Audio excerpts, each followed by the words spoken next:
विघ्नहर्ता श्री गणेश, श्री गणेश, श्री गणेश। माता आदि शक्ति अपनी घोर तपस्या में लीन हो गईं, किंतु एक विकट समस्या थी। जिस सघन वन में माता ने अपनी तपस्या आरंभ की थी, वहीं एक बड़ा संकट प्रकट होने वाला था।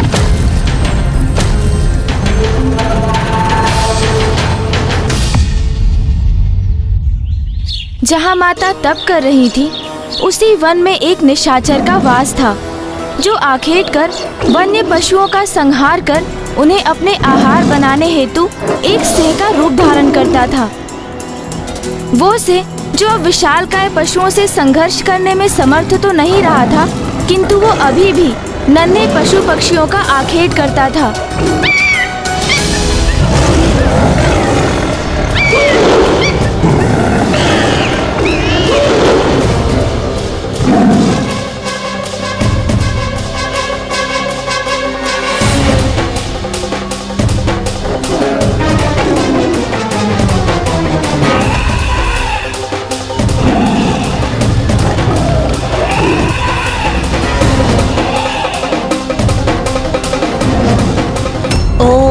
ब्रह्मदेवाय नमः। ओम ब्रह्मदेवाय नमः। ओम ब्रह्मदेवाय नमः। और फिर एक दिवस वो सिंह उसी स्थान पर पहुंच गया जहां माता पार्वती अपने तप में लीन थीं। उस सिंह की दृष्टि मां पर पड़ी तो उसे उनमें उत्तम आहार दिखाई दिया और उसने निर्णय ले लिया कि इस स्वर्णिम अवसर का वो पूर्ण लाभ उठाएगा। ओम ब्रह्मदेवाय नमः। ओम ब्रह्मदेवाय नमः। ओम ब्रह्मदेवाय नमः। ओम ब्रह्मदेवाय नमः।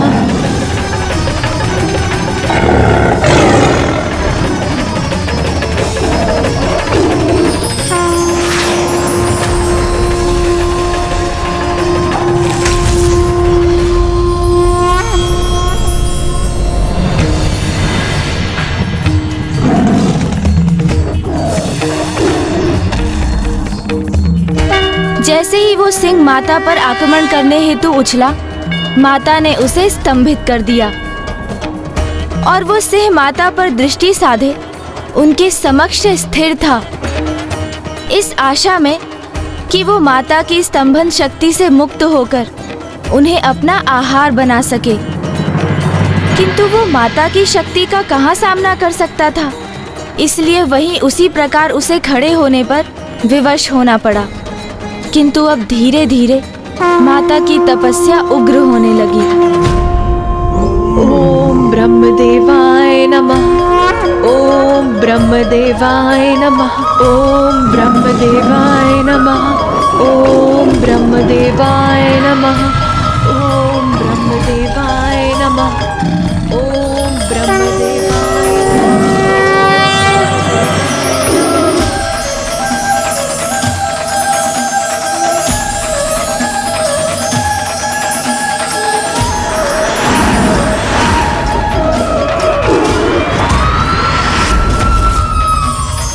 और फिर माता के तप के प्रभाव से निकली ऊर्जा एवं प्रकाश ने संपूर्ण सृष्टि समेत सभी लोगों को भी स्वर्णिम प्रकाश से आलोकित करना आरंभ कर दिया।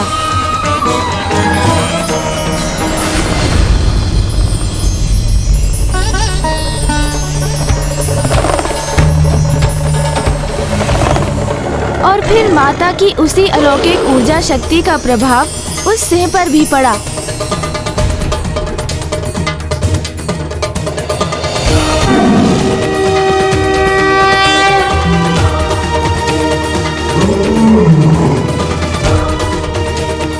और फिर उसी ऊर्जा शक्ति के फल स्वरूप वो सिंह जो माता का भक्षण करने की प्रतीक्षा में था, अब वो स्वयं ही माता की भक्ति में आकर भाव विभोर हो उठा।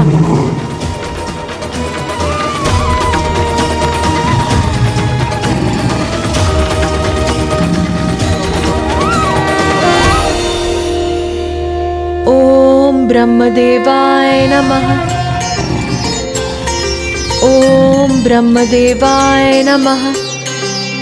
माता पार्वती को ये आभास हो गया कि वो सिंह उनके प्रति भक्ति भाव धारण कर मन ही मन में उनकी उपासना कर रहा है और माता ने उसे अपनी कृपा दृष्टि से देखा। इतना विशाल हृदय था माता का। अपनी पूर्ण दिव्यता प्राप्त कर अपने दिव्य स्वरूप को प्रकट करने हेतु तपस्या में लीन थी वो, किंतु फिर भी उस सिंह की भक्ति से प्रभावित होकर उन्होंने उस पर दया की, उसे अपना शरणागत बनाकर उसके स्वभाव को ही परिवर्तित कर दिया। माता ने उसे शरण देकर ये प्रमाणित कर दिया कि भयंकर से भयंकर जीव भी अपनी पूर्ण भक्ति भाव से अपने हिंसक प्रवृत्ति को त्याग कर सरल एवं कोमल स्वभाव धारण कर सकते हैं। और मनुष्य और पशु का तो एक दूसरे के प्रति शत्रुवत भाव रखने का कोई औचित्य ही नहीं है, क्योंकि वो तो एक साथ इस जगत में शांतिपूर्वक वास कर सकते हैं। माता की कृपा से उस सिंह की सभी मलिनता मिट गई, उसकी भूख, उसकी स्वाभाविक दुष्टता मिट गई और वो माता का भक्त बन उनकी सेवा करने के लिए प्रेरित हुआ और उनके तप में कोई बाधा ना डाल सके, इसलिए वो वहीं स्थित रहकर उनकी सुरक्षा को सुनिश्चित करने लगा। ओम ब्रह्मदेवाय नमः। सर्वे भवन्तु सुखिनः सर्वे सन्तु निरामया सर्वे भद्राणि पश्यन्तु मा कश्चित् दुःखभाग् भवेत्। ॐ शान्तिरन्तरिक्षं शान्तिः पृथिवी शान्तिरापः शान्तिरोषधयः शान्तिः वनस्पतयः शान्तिर्विश्वे देवा ॐ शान्तिः शान्तिः। और इस प्रकार मां निर्बाध अपने तप में लीन रही।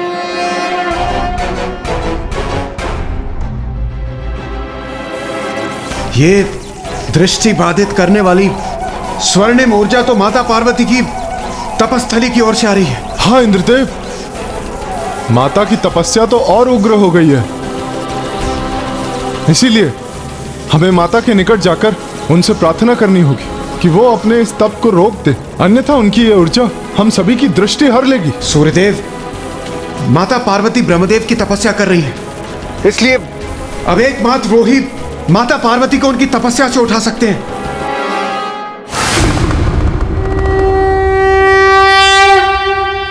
भैया, प्रतीत होता है कि माँ की परीक्षा अपने चरम पर पहुंच गई है।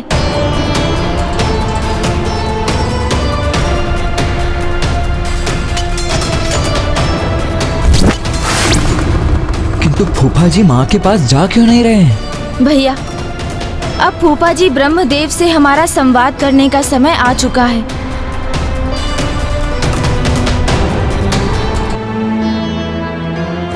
ओम ब्रह्मदेवाय नमः। ओम ब्रह्मदेवाय नमः। सर्वे भवन्तु सुखिनः सर्वे सन्तु निरामया सर्वे भद्राणि पश्यन्तु मा कश्चित् दुःखभाग् भवेत्। ब्रह्मदेवाय नमः। ॐ शान्तिरन्तरिक्षं स्वामी, शान्तिः देवी पार्वती की तपस्या से उत्पन्न ऊर्जा के कारण मैं वीणा वादन करने में असमर्थ हो रही हूँ। ओम शान्तिः शान्तिः शान्तिः।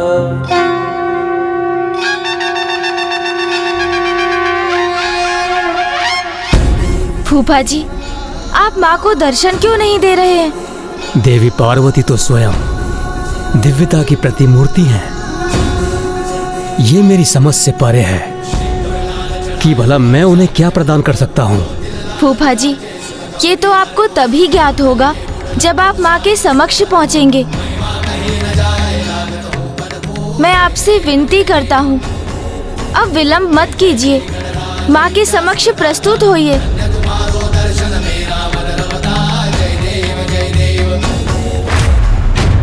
ओम ब्रह्मदेवाय नमः। ओम ब्रह्मदेवाय नमः। ओम ब्रह्मदेवाय देवी पार्वती, नमः।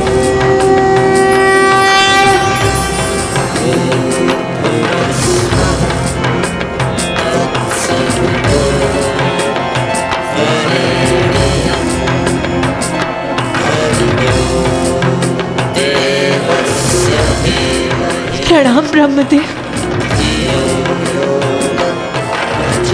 क्या कारण है कि आप महादेव से विलग होकर इस सघन वन में मेरी इतनी कठोर तपस्या कर रही हैं? आप जगत जननी हैं। तपस्या के संपूर्ण फलों की सिद्धि तो आपके ही अधीन है। समस्त लोकों के स्वामी परमेश्वर को अपने पति रूप में प्राप्त कर अपनी तपस्या का संपूर्ण फल तो आपने पूर्व में ही प्राप्त कर लिया है। आपकी जो भी इच्छा है वो तो मात्र आपके द्वारा उसका विचार करने से ही पूर्ण हो जाती है। इसलिए आपके इस तप में आपकी कोई लीला ही छिपी हुई है। तो मुझे बताइए देवी पार्वती, इस तपस्या के पीछे क्या मनोरथ है आपका? ब्रह्मदेव, सृष्टि के आदि काल से समस्त प्रजाओं में प्रथम होने के कारण आप मेरे ज्येष्ठ पुत्र हो। फिर प्रजा की वृद्धि होने हेतु आपके ललाट से महादेव के रुद्र रूप का प्रादुर्भाव हुआ। तब आप मेरे पति के पिता, मेरे श्वसुर होने के कारण गुरुजनों की कोटि में भी आ गए। और जब मैं इसका विचार करती हूँ कि मेरे पिता स्वयं गिरिराज और मेरे पूर्व जन्म के पिता प्रजापति दक्ष आपके पुत्र हैं, तब तो आप मेरे लिए साक्षात पितामह के स्थान पर हुए। लोक पितामह। इस प्रकार आप मेरे लिए मेरी लोक यात्रा के विधाता हैं। मैं अपने संसार में इतनी मग्न हो गई, अपने परिवार की देखरेख का दायित्व निभाने में, अपने स्वामी एवं संतानों की आवश्यकताओं को पूर्ण करने में इतनी व्यस्त हो गई कि मैं ये भूल बैठी कि परिवार की परिधि के बाहर भी मेरा एक अस्तित्व है। मेरा वास्तविक अस्तित्व ही भूल बैठी मैं। किंतु आपके कारण मुझे ये स्मरण हुआ कि एक पत्नी और एक माँ के सिवाय भी मेरा एक दिव्य परिचय है। और मैंने आपकी तपस्या इसलिए की कि आपसे वरदान पाकर मैं अपना ये दिव्य स्वरूप उजागर करूं, ताकि मेरे इस दिव्य स्वरूप से सृष्टि का निरंतर कल्याण होता रहे। इतने शुद्र मनोरथ के लिए आपने इतनी कठोर तपस्या की? यही तो माता की लीला थी। यही तो ब्रह्मदेव को उनके द्वारा दिए जाने वाला उपहार था, जिसका उल्लेख माता ने किया था। क्योंकि ब्रह्मदेव के माध्यम से ही माता को स्मरण हुआ कि वो एक पत्नी, पुत्री एवं माता के साथ साथ देवी आदि शक्ति भी हैं। स्वयं जगत जननी है वो। उनका एक दिव्य स्वरूप है, एक अनुपम अद्भुत अस्तित्व है, जिसे तप से उजागर करने की आवश्यकता है। माता की इस लीला से सृष्टि रचयिता ब्रह्मदेव के सम्मान में वृद्धि हुई। उनसे वरदान प्राप्त कर माता ने ये भी सिद्ध कर दिया कि जिस संसार को उन्होंने जन्म दिया उसकी मर्यादा का भी पूर्ण रूप से पालन किया। चूंकि इस प्रसंग का आरंभ ब्रह्मदेव से हुआ, तो इसका अंत भी उन्हीं से होने जा रहा था। इस संसार में ऐसा क्या है जो आपकी इच्छा के अधीन नहीं है? आपकी इच्छा हो तो आप महाप्रलय कर इस संसार को ही परिवर्तित कर सकती हैं। इसलिए मैं आपको दिव्य स्वरूप प्रदान करने में सक्षम कहाँ हूं। किंतु यदि आप मुझे अपनी इच्छा पूर्ति का माध्यम बनाना ही चाहती हैं, तो ये तो मेरा परम सौभाग्य है। इसलिए मैं आपको वरदान देता हूं कि आपका मनोरथ पूर्ण हो।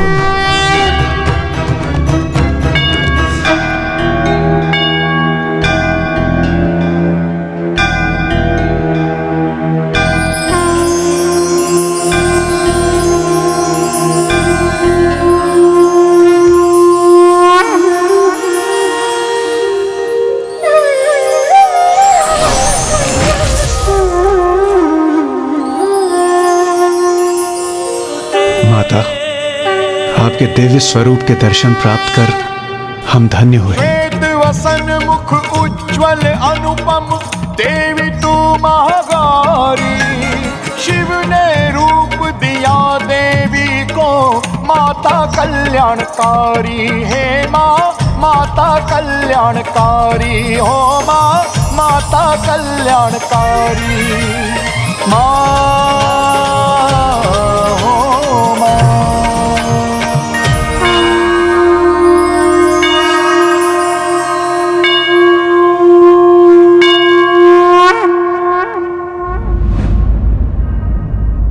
भैया, प्रतीत होता है कि माँ ने अपनी तपस्या पूर्ण कर ली है, अर्थात वो शीघ्र कैलाश लौटेंगी। हाँ गणेश, माता के लौटने पर उनके स्वागत की तैयारियां करनी चाहिए हमें।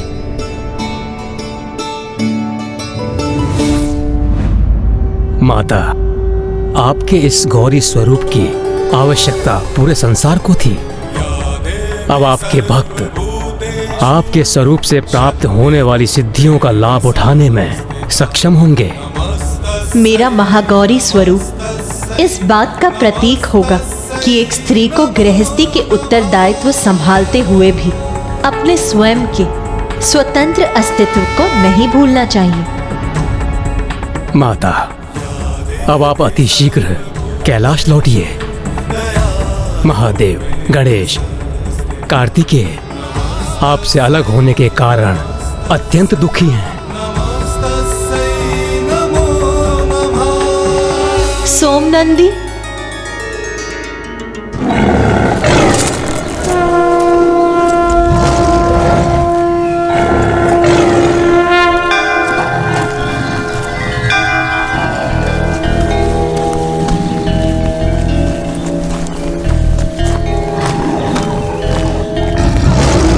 मेरे तप के मध्य तुमने मेरी काफी सेवा की है, अतः तुम भी मेरे साथ कैलाश चलोगे।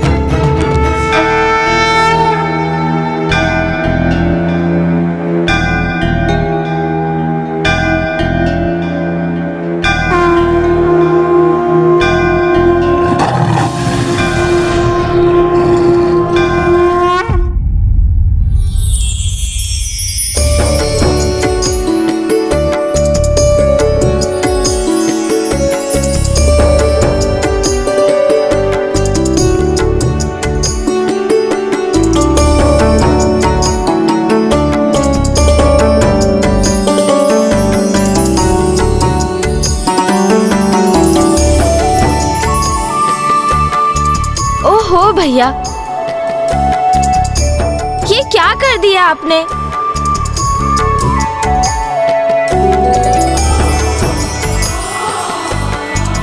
ध्यान से भैया, मेरी इतनी सुंदर रंगोली को ढककर उसकी शोभा को क्षीण मत कीजिए। गणेश, तुम्हारी रंगोली सुंदर अवश्य है, किंतु इन लाल पुष्प पंखुड़ियों से अधिक नहीं जो मैं माँ के लिए बिछा रहा हूँ। अच्छा, ये बात है।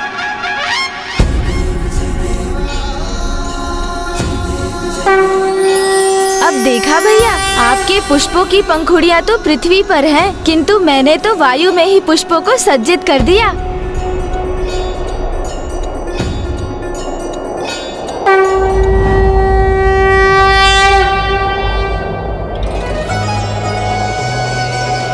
रुकिए सोमनंदी जी, अब हम कैलाश की सीमा पर पहुंच चुके हैं। अब मुझे भी इस पवित्र भूमि को छूने का अवसर दे दीजिए, जिससे मैं अपने प्रत्येक पद से कैलाश की पावन भूमि का स्पर्श कर हर्षित हो सकूं।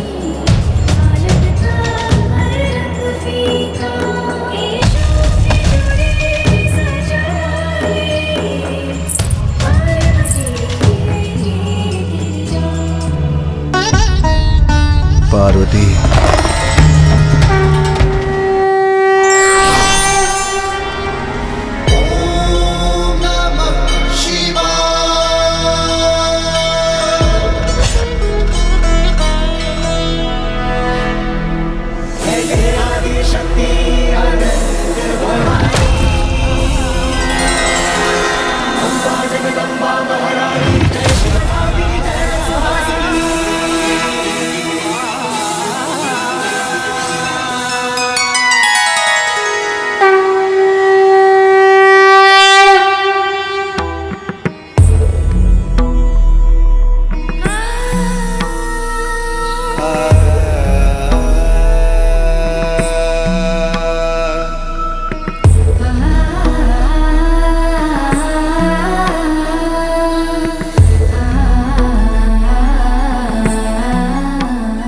पार्वती, तुम्हारी ये दिव्य ऊर्जा से परिपूर्ण तुम्हारा ये रूप तो अत्यंत मनोहर है।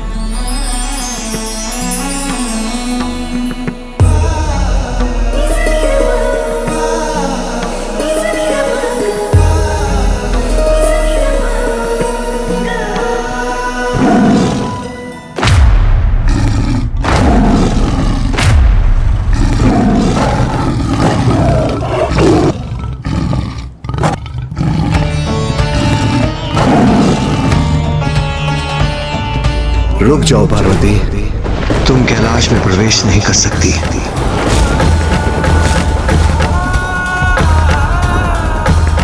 क्या हुआ? आपने मुझे क्यों रोक दिया स्वामी?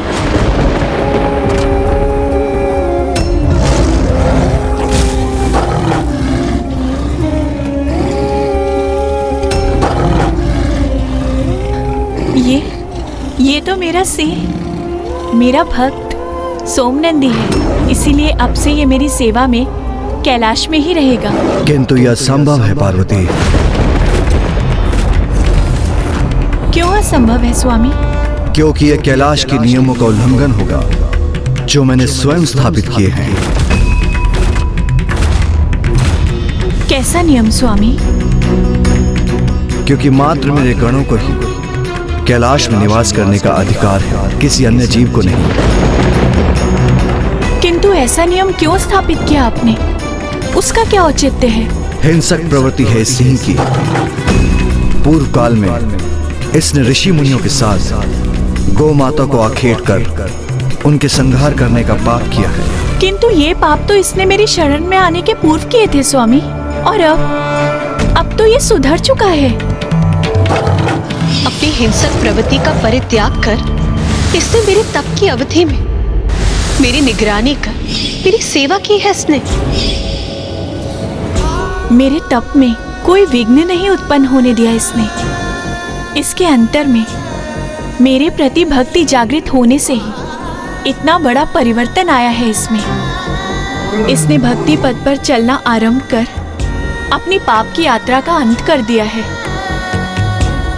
स्वामी, सोमनंदी मेरा कृपा पात्र है, और जिस पे मेरी कृपा दृष्टि होती है वो अपने समस्त दुखों, पापों और कष्टों से मुक्त हो जाता है।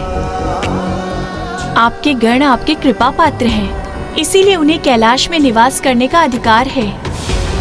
किंतु ये मेरा भक्त है, और मेरा भक्त होने के कारण इसकी गणना भी आपके गणों में होनी चाहिए, और इसे भी कैलाश में रहने का अधिकार मिलना चाहिए स्वामी।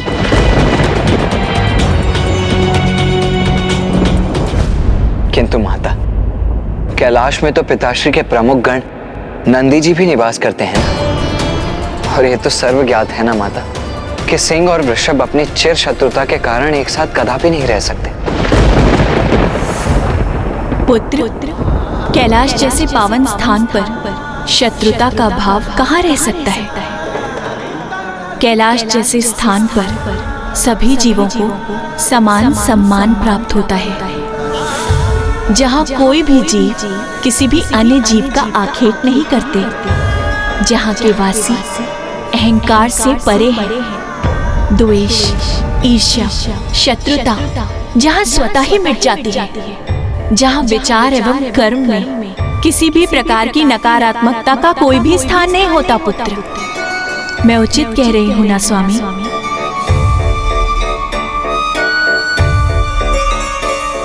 ये कैलाश ही है जहाँ महादेव के सर्प, पुत्र गणेश के मूषक, पुत्र कार्तिकेय का मयूर प्राकृतिक स्वभाव से शत्रु होते हुए अपनी शत्रुता के भाव से रिक्त होकर शांति और सौहार्द से एक साथ विचरण करते हैं, उसी प्रकार नंदी और सोमनंदी भी एक साथ यहाँ निवास करेंगे। आपने सर्वथा सत्य कहा प्रिय। जहां शत्रु पैर फूलकर मित्रता अपना ले, वही तो कैलाश है। मैं आपके सिंह सोमनंदी को अपने गणों में स्थान देकर अपने कैलाश में निवास करने की अनुमति प्रदान करता हूं।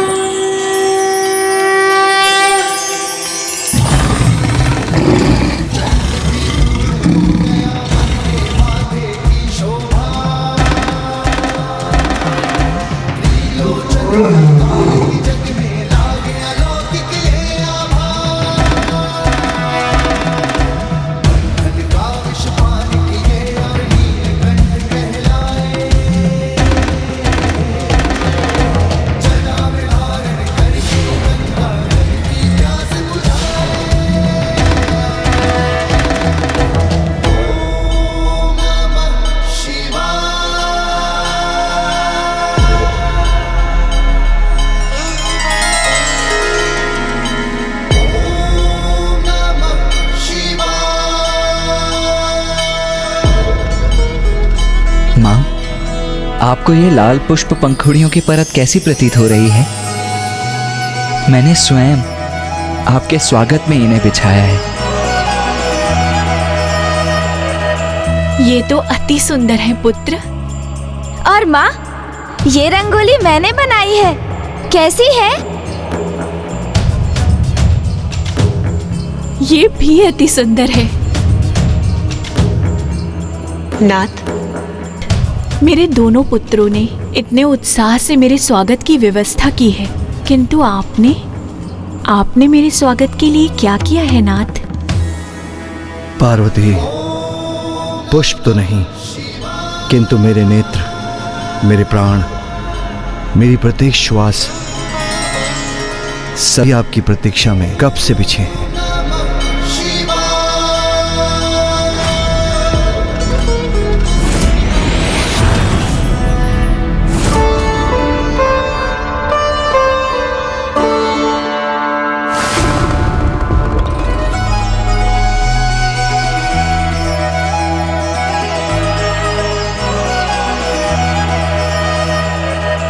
सूरज के माथे पर कुमकुम। आज मैं अपने दिव्य स्वरूप में हूँ, तो आपकी दृष्टि एक टक मुझ पे ही टिकी हुई है। इसके पूर्व तो आपको मेरी दिव्यता में दोष दिखाई दे रहा था ना नाथ?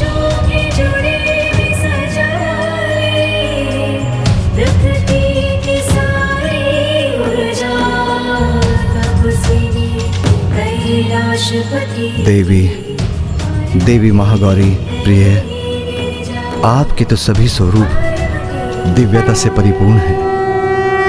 उनमें कोई दोष कहाँ, और मुझे आपके प्रत्येक रूप से अपार स्नेह है। मैं आपकी निंदा करने की तो कल्पना भी नहीं कर सकता, किंतु आपको अपना वास्तविक परिचय स्मरण हो, आपका ये दिव्य स्वरूप सृष्टि के हित में संसार के समक्ष उजागर हो। आपका ये दिव्य रूप अपनी दिव्यता से सृष्टि का उद्धार करे। ये लीला तो इसलिए हुई है। स्वामी, ये किस लीला का उल्लेख कर रहे हैं? अर्थात मेरे इस रूप को धारण करने का कोई और उद्देश्य भी है? इस प्रकार माता पार्वती ने माता महागौरी रूप धारण किया और उन्हें अपना वाहन सोमनंदी भी प्राप्त हुआ। माता का महागौरी स्वरूप स्त्री के जीवन में उसके द्वारा उसके दिव्य अर्थात वास्तविक स्वरूप, उसका सहज स्वतंत्र स्वभाव, उसके आंतरिक गुण और क्षमताओं को उजागर करने का प्रतीक है। किंतु माता पार्वती द्वारा माता महागौरी रूप धारण करने का अभिप्राय दिव्यता एवं सौंदर्य प्राप्त करने से कहीं अधिक था। माता महागौरी को तो एक बहुत बड़ा कार्य संपन्न करना था। अब वो कार्य क्या था ब्राह्मण देवता? उन्हें देवताओं के अहंकार को भंग करना था। ये तब की घटना है जब देवताओं ने अत्यंत शक्तिशाली कल्मेश असुरों को पराजित किया था। देवराज इंद्र की, देवराज इंद्र की, देवराज इंद्र की, देवराज इंद्र की, देवराज इंद्र की, देवराज इंद्र की, देवराज इंद्र की, देवराज इंद्र की, देवराज इंद्र की, देवराज इंद्र की।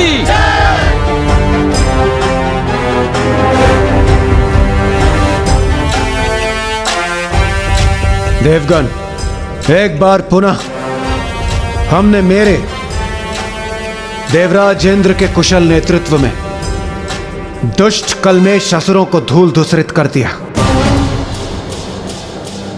देव मंत्री, बताइए क्या समाचार है? देवराज, असुर तो अब पाताल में ही छिपे रहने पर विवश हैं और पृथ्वी पर भी यज्ञ आदि सुचारू रूप से गतिशील हैं, जिसके कारण हम सभी देवताओं को बिना किसी बाधा के हमारा भविष्य प्राप्त हो रहा है। और मेरा विचार है देवराज, अब असुर पुनः कभी भी स्वर्ग पर आक्रमण करने का दुस्साहस भी नहीं कर सकेंगे।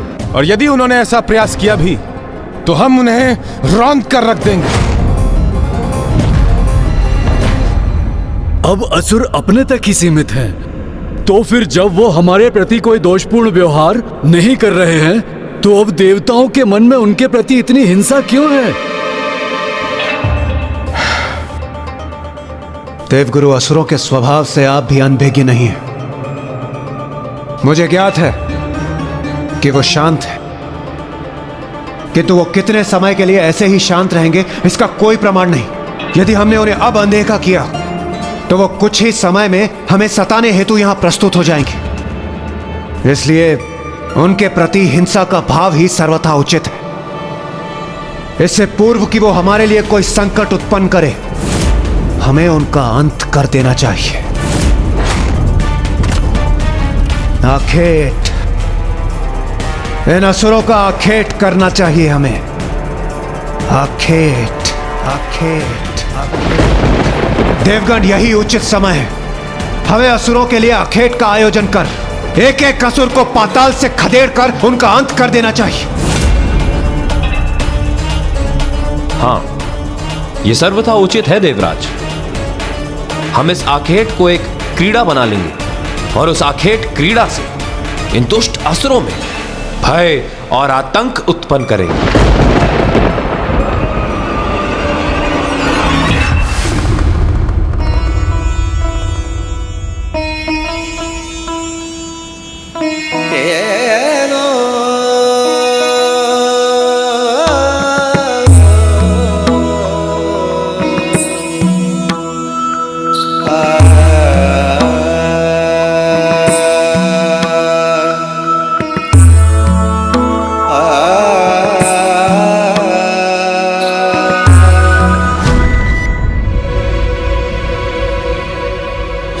वरुण देव सर्वथा उचित कह रहे हैं देवराज। हमें असुरों के प्रति सज्ज रहना होगा।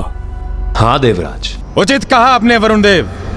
सर्व शक्तिशाली है हम, इसीलिए उन असुरों को हमसे आतंकित रहना ही चाहिए। हाँ वायुदेव, श्रेष्ठतम है हम देवता। हमारी योग्यता तथा बल के कारण ही तो संसार में जितने भी धन, संपत्ति तथा अनमोल वस्तुएं हैं, उनके सुरक्षा का दायित्व हम पर है। समूचे ब्रह्मांड में सर्वश्रेष्ठ है हम देवता, इसीलिए स्वर्गलोक का अधिकार प्राप्त हुआ है हमें। अपराजित है हम देवता, कोई हमारा स्पर्श करने का साहस भी नहीं कर सकता, क्योंकि त्रिदेव हमारे सहायक हैं। माता आदि शक्ति हमारे साथ है, तो हमें कोई भला कैसे पराजित कर सकता है। हमें असुरों के लिए आखेट का आयोजन कर एक एक असुर को पाताल से खदेड़ कर उनका अंत कर देना चाहिए। इसलिए उन असुरों को हमसे आतंक। समूचे ब्रह्मांड में सर्वश्रेष्ठ है हम देवता, श्रेष्ठतम है हम देवता। असुरों को पराजित कर देवताओं में अहंकार का समावेश हो गया था। उन्हें अपने सर्वशक्तिशाली होने पर घमंड जो हो गया था, और सभी के भीतर सदा उपस्थित रहने वाली शक्ति स्वरूपा माता को देवताओं के इस अहंकार का आभास हो गया था। नहीं, ये उचित नहीं। देवताओं का उनकी शक्तियों पर अहंकार सर्वथा उचित नहीं, क्योंकि व्यक्ति का दंभ सदा उसके पतन का कारण बनता है। मुझे देवताओं को सुपथ पर लाना ही होगा, अन्यथा उनका ये अहंकार उनकी दुर्बलता का कारण बन जाएगा और वो पुनः असुरों से पराजित होकर स्वर्ग को खो बैठेंगे और संसार धर्म संकट में पड़ जाएगा।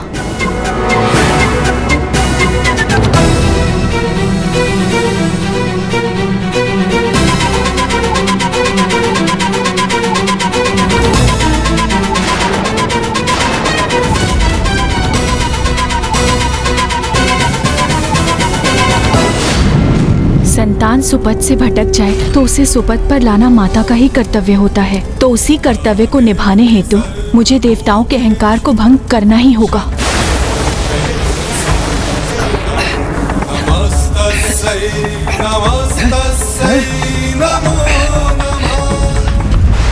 क्या हो रहा है ये?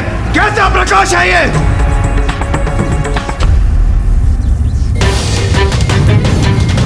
देवराज, ये कोई मायावी असुर शक्ति पुंज प्रतीत हो रहा है। अभी तो हमने इन असुरों को पराजित किया था और अभी उन्होंने इस शक्ति पुंज को बेच दिया हम पर आक्रमण करने हेतु। देखा देवगुरु, कितने कपटी हैं ये असुर। दया के योग्य तो ये कदापि नहीं। इन असुरों को चुन चुन कर उन्हें भस्म करना होगा, हमें सर्वनाश करना होगा इनका। इंद्रदेव, इससे पूर्व कि यह हमारे लिए संकट बने, हमें जांच कर ज्ञात करना चाहिए किसकी माया है इस शक्ति पुंज के पीछे। हाँ। वायुदेव, आप इस शक्ति पुंज के निकट जाइए, जाकर देखिए इसके विषय में और क्या ज्ञात कर सकते हैं आप। उचित है देवराज।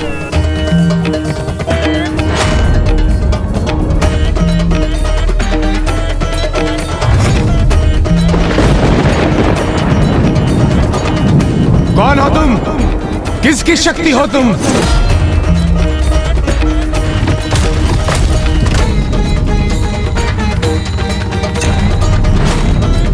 मेरा प्रश्न नहीं सुना तुमने? किसकी शक्ति हो? सर्वप्रथम आप बताइए, कौन है आप? अच्छा, स्वर्ग में आकर तुम मेरा परिचय पूछने का दुस्साहस कर रही हो। वायुदेव हूं मैं, वायुदेव। इस समस्त संसार का प्राण हूं मैं। इस संसार में मुझसे अधिक बलवान कोई भी नहीं। बड़े से बड़े नगर को पल भर में उजाड़ सकता हूं मैं, उसे धूल में परिवर्तित कर सकता हूं। समझ गई मेरी शक्ति? लगता है तुम्हें मेरी शक्ति का परिचय देना होगा। उसकी कोई आवश्यकता नहीं। अर्थात समझ गई कितना शक्तिशाली हूं मैं। इतने ही शक्तिशाली हो तो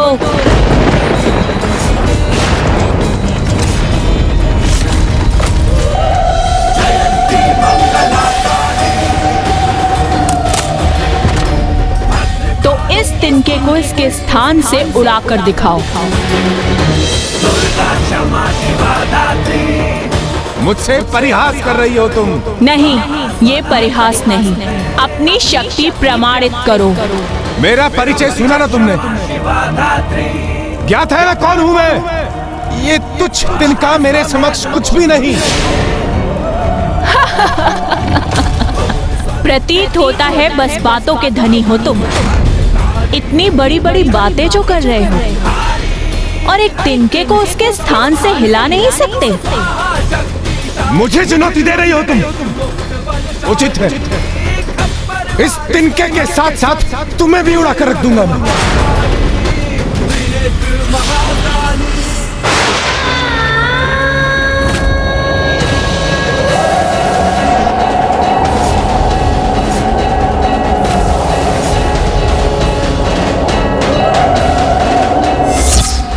इस तिनके को कुछ भी नहीं हुआ। ये कैसे संभव है? यह अवश्य कोई माया है। मुझे अपनी शक्ति का परीक्षण करना चाहिए।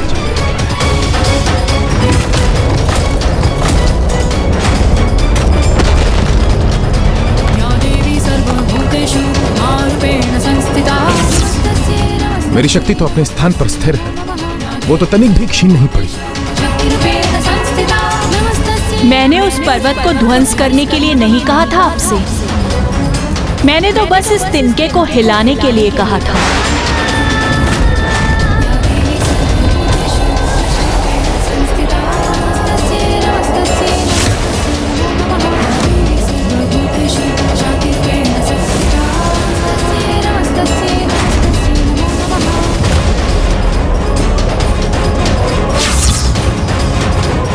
असंभव, मेरा तीव्रतम प्रहार भी इस तिनके को हिला तक नहीं पाया।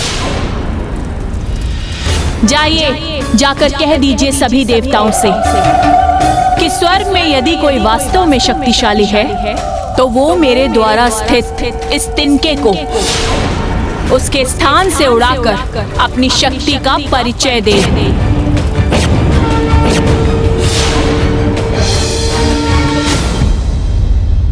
ये वायुदेव को लौटने में इतना समय क्यों लग रहा है?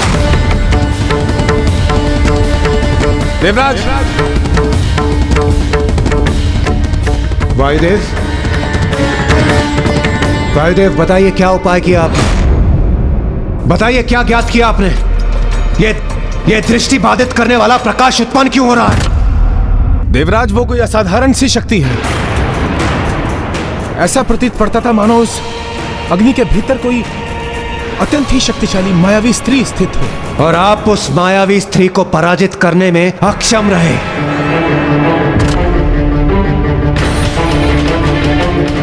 एक स्त्री का इतना तो साहस कि वो मेरे स्वर्ग लोक में आकर यहाँ के क्रियाकलापों में बाधा उत्पन्न करे।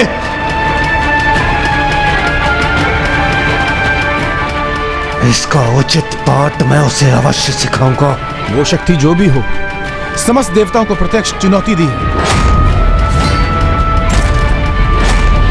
और उसने कहा है, यदि जाइए, जाकर कह दीजिए सभी देवताओं से कि स्वर्ग में यदि कोई वास्तव में शक्तिशाली है तो वो मेरे द्वारा स्थित इस तिनके को उसके स्थान से उड़ाकर अपनी शक्ति का परिचय दे।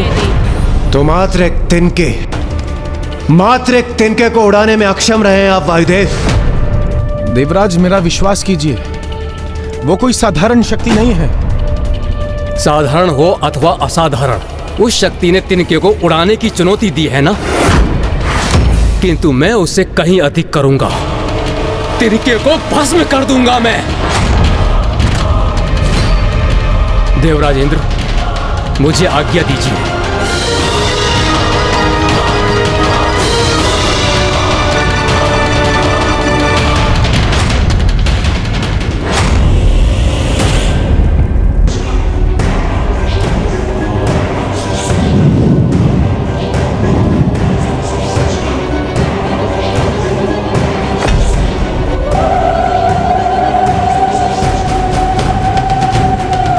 अग्निदेव हूं मैं, अग्नि का स्रोत, इसलिए तुम्हारी ऊर्जा का प्रकाश मेरी दृष्टि को बाधित नहीं कर सकता।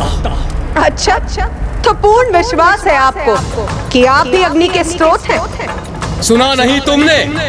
अग्निदेव हूं मैं, अग्नि ही मेरा परिचय है। क्या चुनौती दी थी तुमने हम देवताओं को कि इस तुच्छ तिनके को उड़ाकर दिखाएं हम देवता? देखो इस तुच्छ तिनके को कैसे भस्म करूंगा मैं। तो ये तो आपके लिए अत्यंत सरल होना चाहिए ना, क्योंकि अभी तो आपने कहा कि आप ही अग्नि के स्रोत।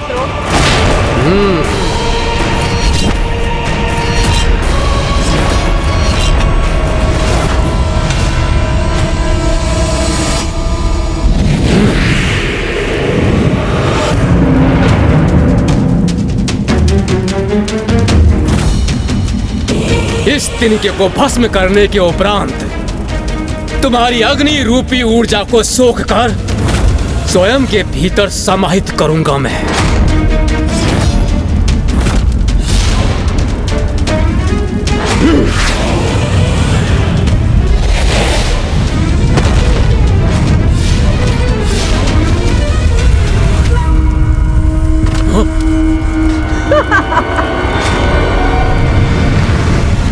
क्या हुआ अग्निदेव?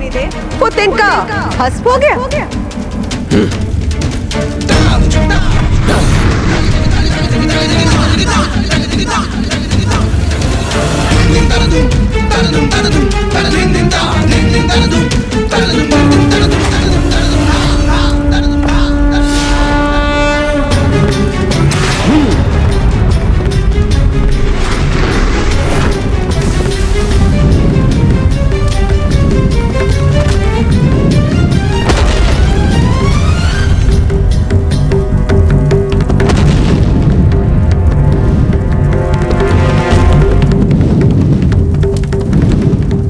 तुम्हारा तिनका इस अग्नि में भस्म होने से कैसे सुरक्षित रह सकता है? वो अवश्य भस्म हुआ होगा। कदाचित वो ज्ञात करने का समय अब आ गया।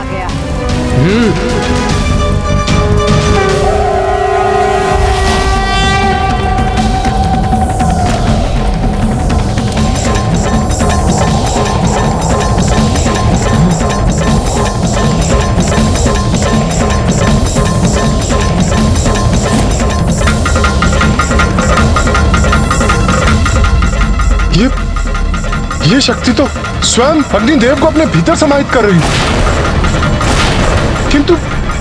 ये कैसे संभव है? ये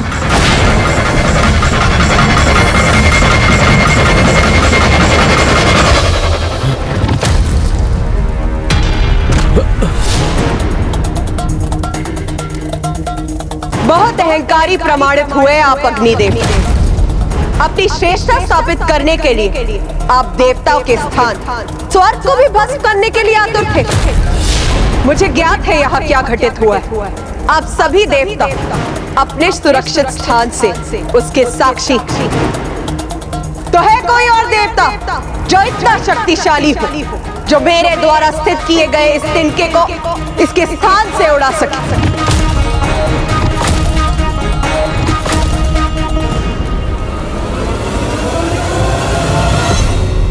इसका इतना दुस्साहस इस मायावी स्त्री का जो यह हम देवताओं को चुनौती दे रही है, इसका अभी इसी क्षण प्रत्युत्तर देना होगा। देवराज इंद्र माता की दिव्यता स्वीकार करने के स्थान पर उन्हें एक आसुरी शक्ति ही मानते रहे। अहंकार का अंधकार सत्य का परिचय कहां होने देता है भला।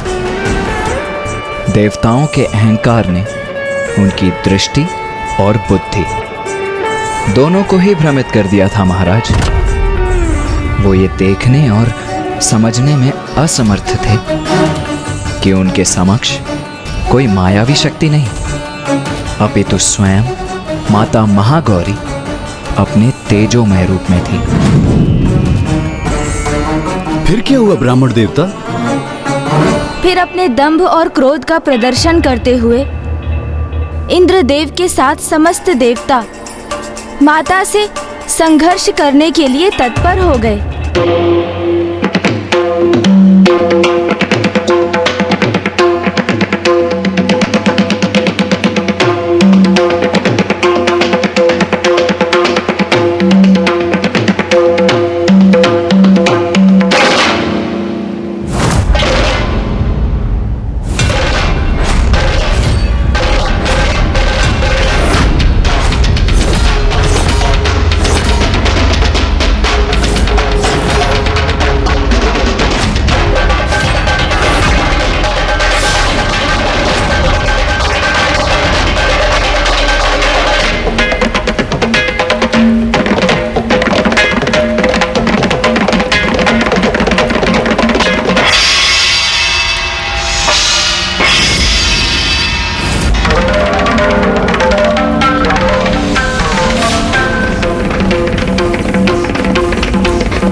वरुण देव ने अत्यंत शक्तिशाली जल प्रवाह को उत्पन्न कर उसे उस तिनके पर केंद्रित किया। मेरे जल का शक्तिशाली प्रवाह शांत कर देगा इस तेज पुंज के तेज और इस तिनके को भी बहा कर ले जाएगा।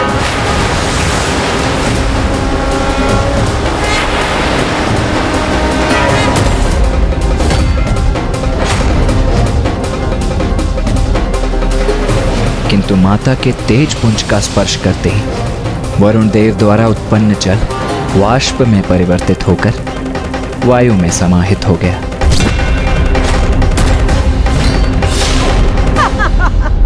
फिर सूर्य देव ने अपनी सूर्य की किरणों की शक्ति से उस तिनके को हटाने का प्रयास किया, किंतु वे विफल हुए।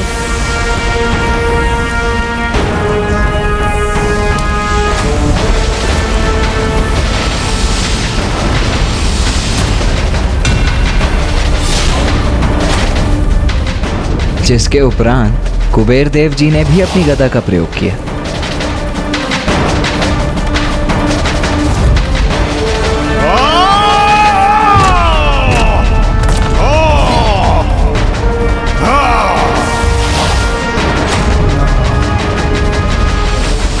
लो, उड़ा दिया तुम्हारा तिनका मैंने अपनी गदा के प्रहार से।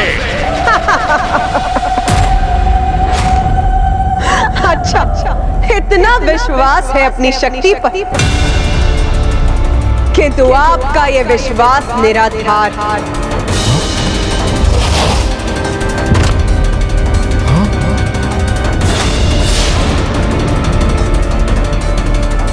कोई आसुरी शक्ति नहीं, ये अवश्य कोई दिव्य शक्ति है।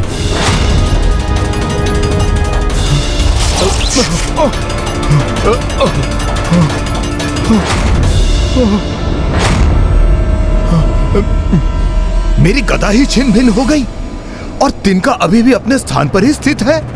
कैसे संभव है ये? एक एक करके सभी देवता पराजित हो रहे थे और इस घटनाक्रम के प्रत्यक्षदर्शी देवराज इंद्र के क्रोध में निरंतर वृद्धि हो रही थी। और जब सब देवता असफल हो गए तो स्वयं देवराज इंद्र ने प्रयास करने का निर्णय लिया। बस इतना ही तपोबल है आप देवताओं का। आप सभी अपनी संपूर्ण शक्ति का प्रयोग करके भी इस तिनके को इसके स्थान से नहीं उड़ा सके। मायाविनी, मेरी शक्ति के समक्ष तुम्हारा तिनका तो क्या, स्वयं तुम भी नहीं टिक पाओगी।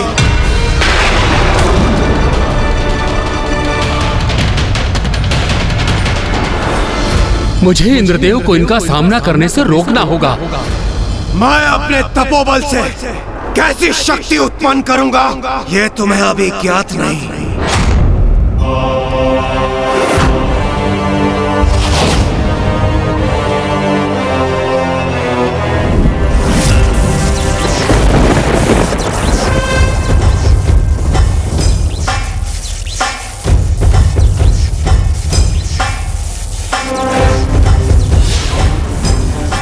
देवराज इंद्र हूं मैं, और मैं अपनी वज्र शक्ति से तुम्हारे इस तिनके को भस्म कर दूंगा।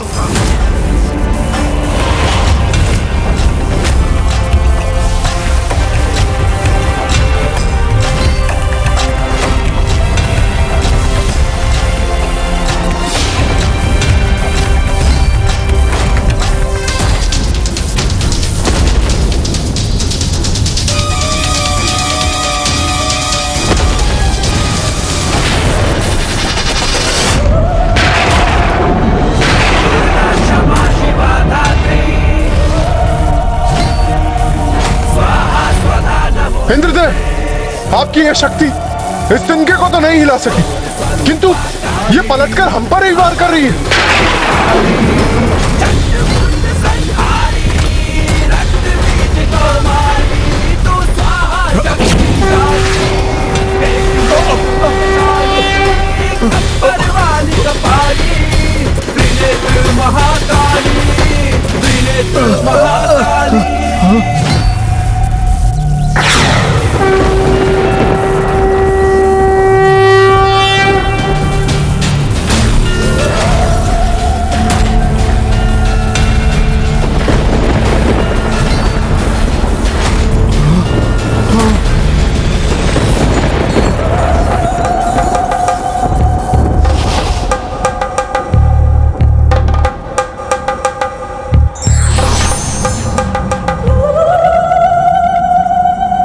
आपने मेरी वज्र की शक्ति को बांध लिया, उसकी दिशा को परिवर्तित कर उसे मेघों में समाहित कर हमारी रक्षा की है आपने।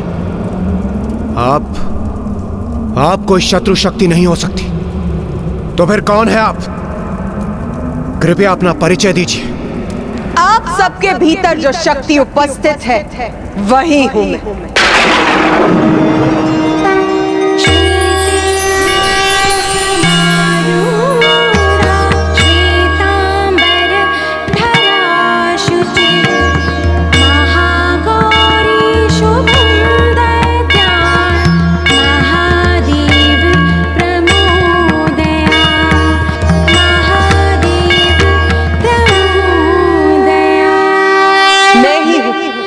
जिसने आपको असुरों पर विजय प्राप्त करने का सामर्थ्य प्रदान किया। आप सभी अपनी शक्ति के अहंकार में डूब चुके थे, इसीलिए आपको यह स्मरण कराने हेतु कि अहंकार सदा विनाश का कारण बनता है।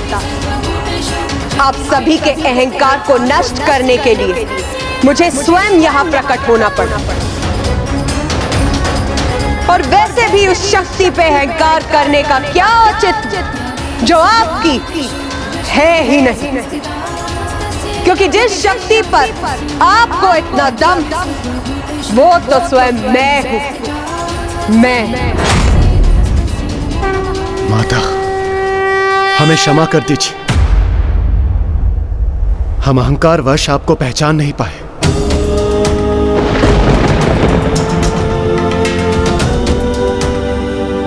माता, हमसे बहुत बड़ी भूल हो गई, हमें क्षमा कर दीजिए माता।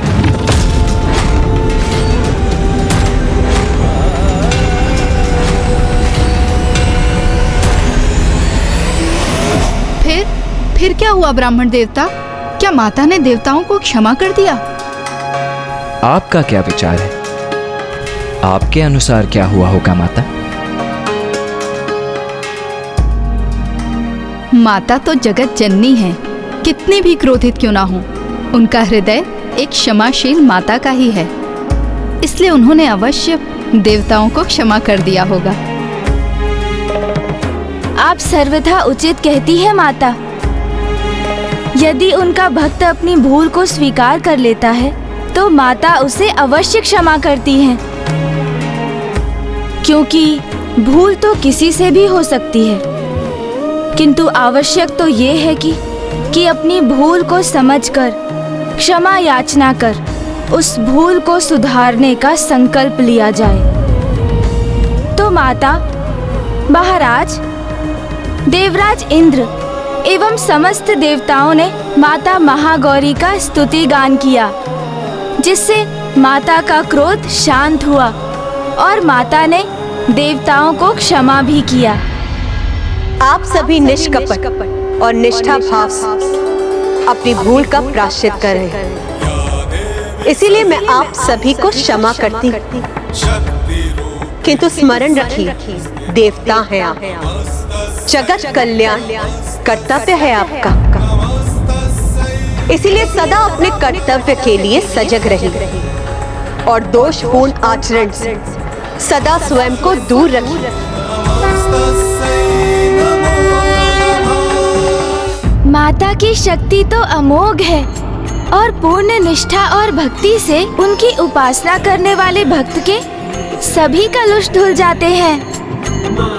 पूर्व काल में किए गए पाप मिट जाते हैं और भविष्य में दुख, संताप, पाप, रोग ऐसे भक्त के निकट भी नहीं आते हैं और माता के ऐसे निष्ठावान भक्तों को सकारात्मक शक्तियां भी प्राप्त होती हैं।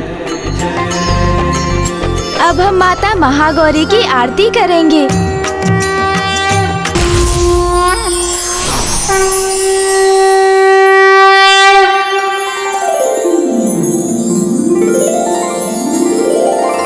कल नवरात्रि का नवम दिवस है। कल हम माता के नवम रूप माता सिद्धिदात्री की कथा कहेंगे।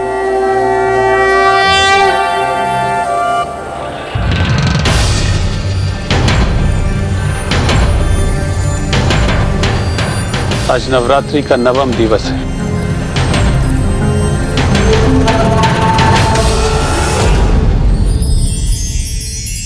माँ, आज हम महाराज देवोदास और माता सरला को आपके नवम स्वरूप की कथा सुनाएंगे।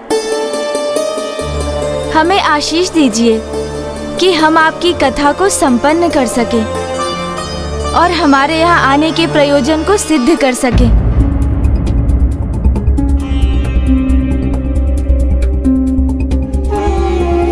भैया, क्या हुआ?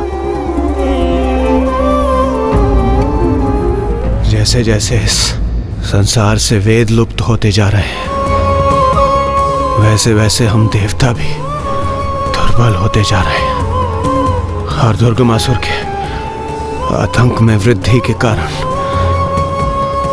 सृष्टि पर संकट की छाया और भी गहराती जा रही है।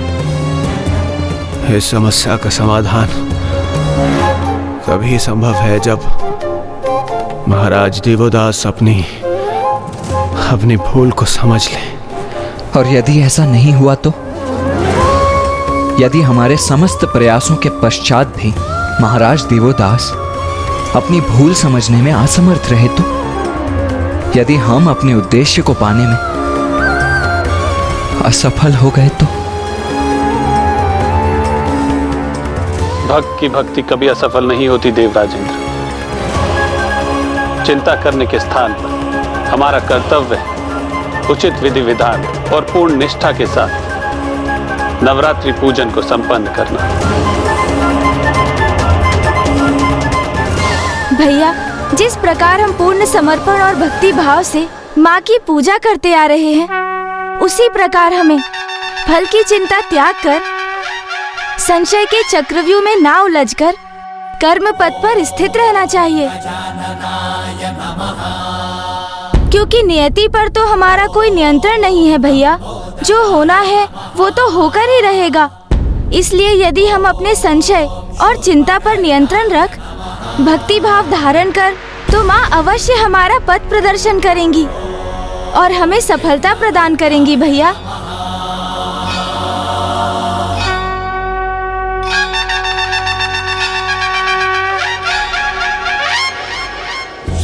ब्राह्मण देवता, मैं माता के नवम स्वरूप की कथा श्रवण करने के लिए अधीर हो रही हूँ। मैं भी आप दोनों को माता के नवम रूप की कथा बताने के लिए अत्यंत आतुर हूँ माता, क्योंकि इसके पश्चात ही महाराज देवोदास का अंतिम चित्त भी जागृत हो जाएगा और उन्हें ज्ञात हो जाएगा कि उन्होंने पिताश्री को उनकी काशी से और माता को पिताश्री से विलग कर कितनी बड़ी भूल कर दी है। महादेव, काशी में एक ही राजा हो सकता है।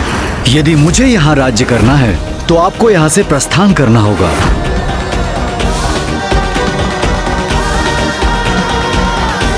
गणेश, माता का नवम स्वरूप अर्थात माता सिद्धिदात्री।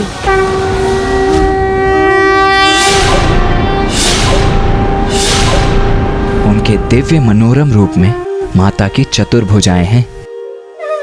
उनके दाहिने ओर के निचले हाथ में चक्र और ऊपर के हाथ में गदा धारण करती हैं माता, और उनकी बाईं ओर के निचले हाथ में शंख और ऊपर के हाथ में कमल पुष्प स्थित है।